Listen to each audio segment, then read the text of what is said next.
चलिए आज हम लोग पढ़ने वाले हैं सोशल साइंस।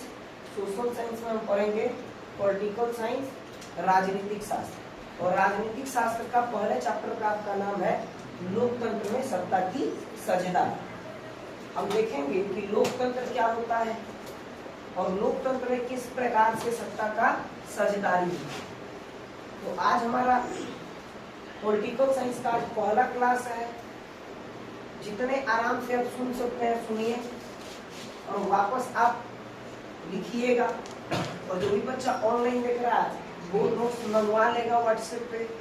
आज सबसे पहला है राजनीतिक शास्त्र। तो अगर राजनीतिक शब्द को ध्यान से देखें, दो शब्द से मिलकर बना है, राज और नीति। तो यहाँ पे है बाबू कि राजनीतिक शास्त्र सामाजिक विज्ञान का एक भाग है। जो राजनीतिक शास्त्र होता है एक सामाजिक विज्ञान का क्या है जी, एक भाग है। एक समाज का क्या है, एक भाग है जिससे राज्य और सरकार का अध्ययन करते हैं।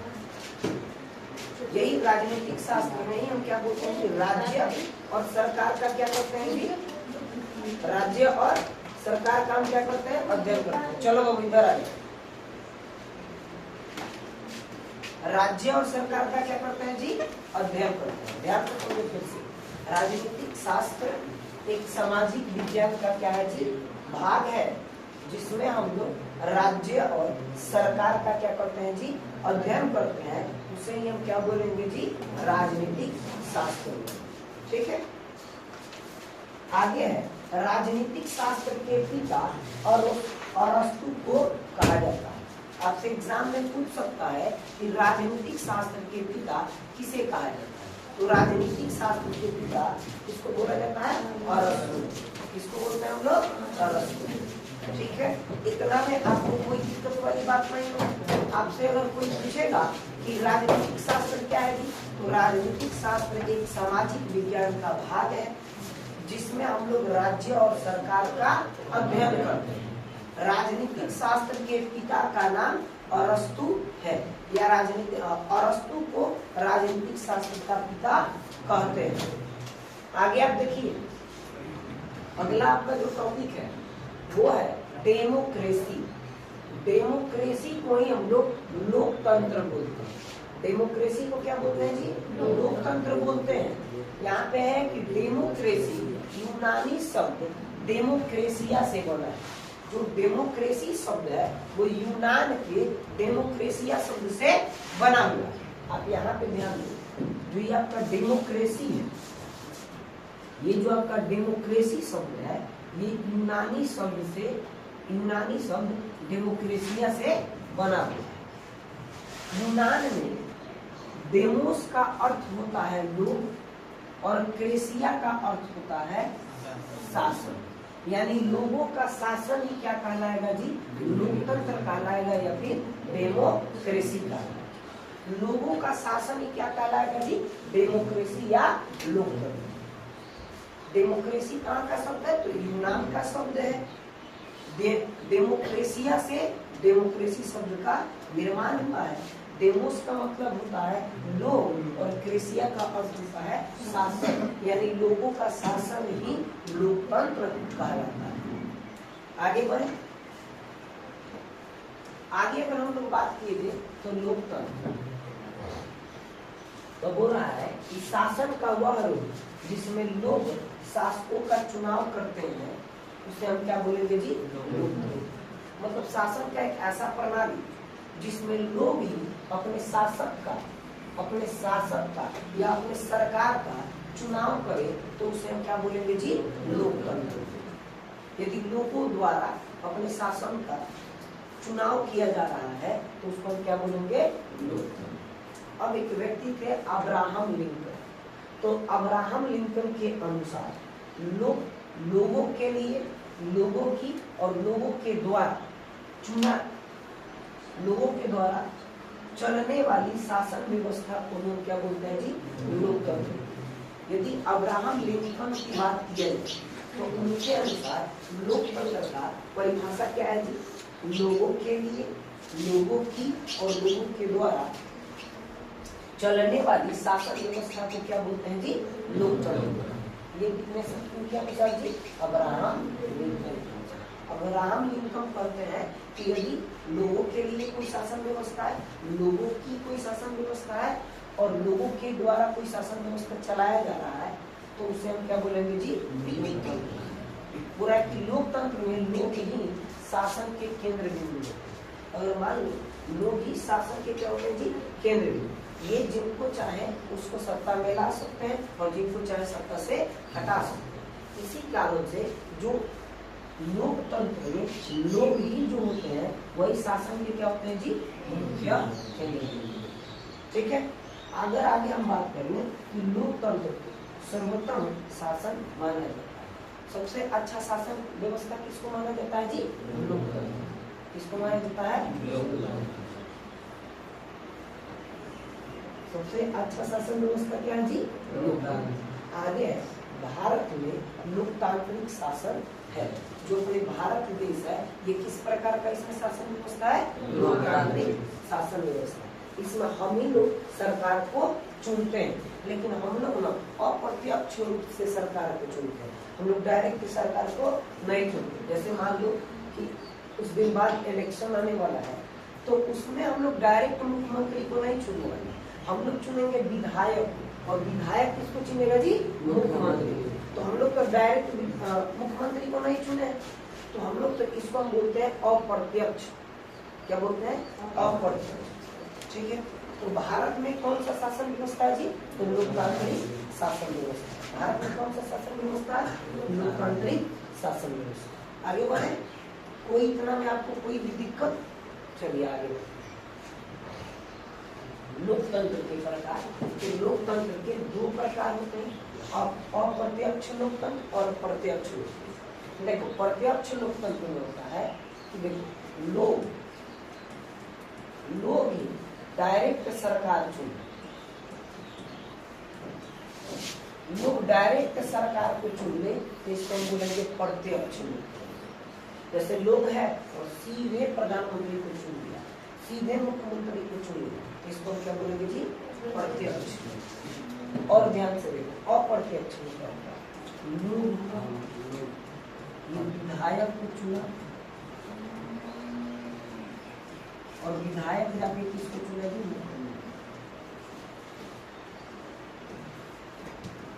मुख्यमंत्री को चुना, तो ये क्या हुआ जी? अप्रत्यक्ष।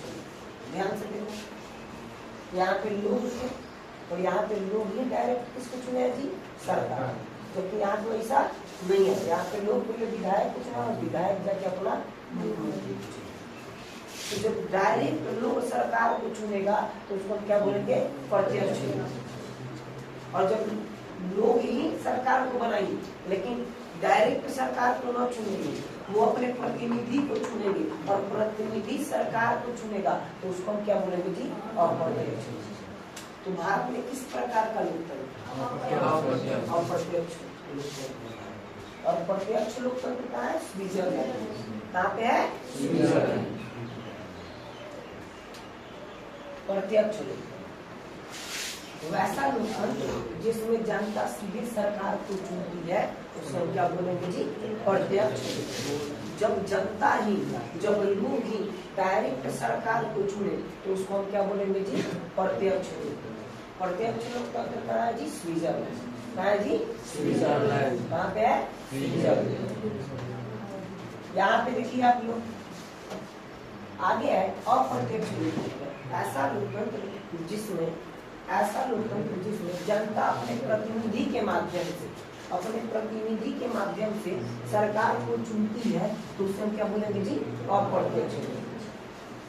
बात समझ में? यदि हम अपने प्रतिनिधि के, हम अपना प्रतिनिधि चुनते हैं और प्रतिनिधि क्या सरकार को चुनता है, तो उसको हम क्या बोलेंगे? अप्रत्यक्ष। लेकिन लोग ही डायरेक्ट सरकार को चुनते हैं, तो उसको हम क्या बोलेंगे? प्रत्यक्ष लोकतंत्र। और लोग अपने प्रतिनिधि के द्वारा सरकार को चुनेंगे, तो इसको हम क्या बोलेंगे जी? अप्रत्यक्ष। भारत में कौन सा लोकतंत्र है जी? अप्रत्यक्ष लोकतंत्र। स्विट्जरलैंड में कौन सा? प्रत्यक्ष। चलिए आगे बढ़े, क्या पढ़े आगे? आगे आगे संविधान। तो ध्यान से देखो, किसी भी देश को चलाने के लिए जो नियम कानून बनाए जाते हैं वह उस देश का क्या कहलाता है जी? संविधान। किसी देश को चलाने के लिए जिस नियम कानून की जरूरत होती है उसे हम क्या बोलते हैं जी? संविधान। जैसे अपने भारत को ही चलाने के लिए अलग अलग नियम कानून है। इधर आप ध्यान दीजिए बाबू, अलग अलग नियम कानून है। तो ये अलग अलग नियम कानून के द्वारा ही अपना देश क्या होता है जी? चलता है। तो किसी भी देश को चलाने के लिए उस देश के नियम कानून को हम क्या बोलते हैं जी? संविधान। ठीक है, यहाँ पे साफ साफ लिखा हुआ है कि किसी देश को चलाने के लिए जिस नियम कानून की जरूरत होती है उसे हम क्या बोलते हैं जी? संविधान। क्या आगे हम बढ़े? आगे अगर आप देखिएगा तो संविधान सब तो चुने गए प्रतिनिधियों के वह सभा जो संविधान लिखने का काम करती है उसे हम क्या बोलेंगे जी? संविधान। मतलब एक प्रतिनिधि को चुना गया कि आप लोग मिलकर के संविधान बनाइए। तो जितने प्रतिनिधि को चुना गया ना उन सबको क्या बोला जाएगा जी? संविधान सभा बोला जाएगा। क्या बोला जाएगा? संविधान। बचपन में जैसे मान लीजिए हमको संविधान बनवाना है किसी देश का, और हम 50-60 लोगों को चुने कि आप लोग में से कोई मिल करके संविधान लिखिए, नियम कानून बनाइए। तो 50-60 लोगों की जो वोट होगी उसको हम क्या बोलेंगे जी? संविधान सभा। ठीक है,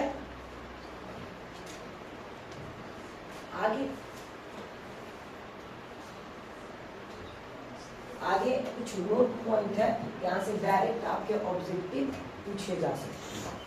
कुछ नोट पॉइंट है, यहाँ से डायरेक्ट आपके ऑब्जेक्टिव पूछे जा सकते हैं। जैसे संविधान सभा की पहली बैठक 9 सितंबर 1946 में हुई। आपसे एग्जाम में पूछ सकता है कि संविधान सभा का प्रथम बैठक कब हुआ था? तो 19 सितंबर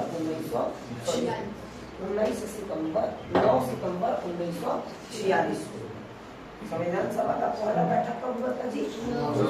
1946। यहाँ देखिए, भारत का संविधान लिखने में 2 वर्ष 11 महीना 18 दिन का समय लगा। जो भारत का संविधान है इसको लिखने में 2 वर्ष 11 महीना 18 दिन का समय लगा।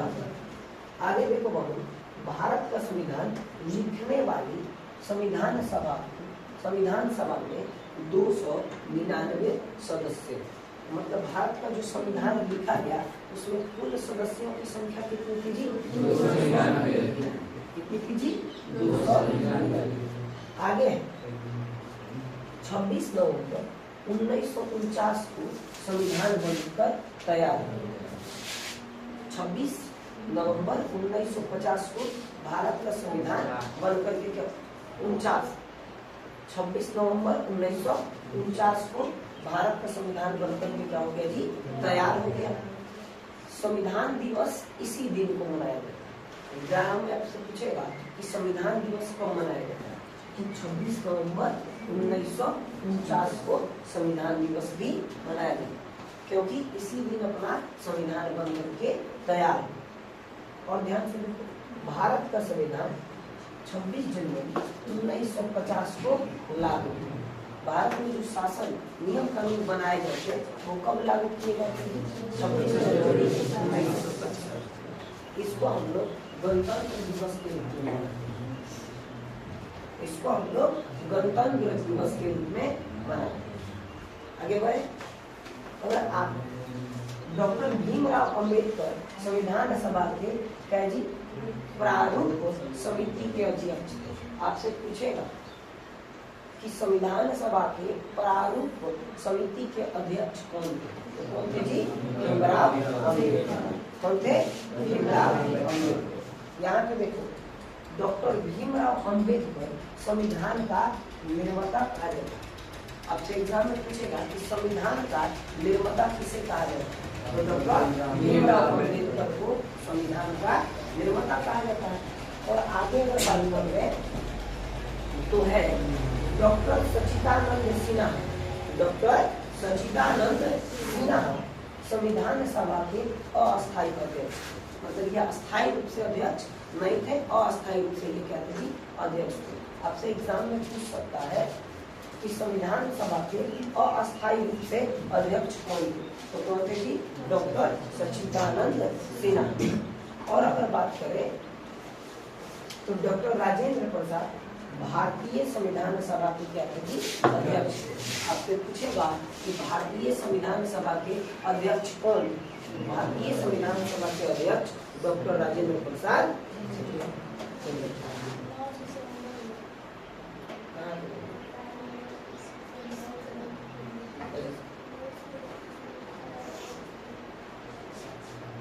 अच्छा, हम सर्च करेंगे, ठीक है। यहाँ पे अगर कोई आपको प्रॉब्लम आएगी तो वो आपको देख करके बता देंगे, ठीक है। आगे चलो, यहाँ पे थैंक यू। यहाँ से आप लोग लिखिए। चलो, जो भी बच्चे को नहीं मिला है, जो ऑनलाइन देखेगा वो इस वाले नंबर पे व्हाट्सएप करेगा, उसके पास नोट चला जाएगा, ठीक है। चलो, बहुत ज्यादा बात नहीं होगा। चलो, थैंक यू तुम सबको, इतना आज के लिए काफी।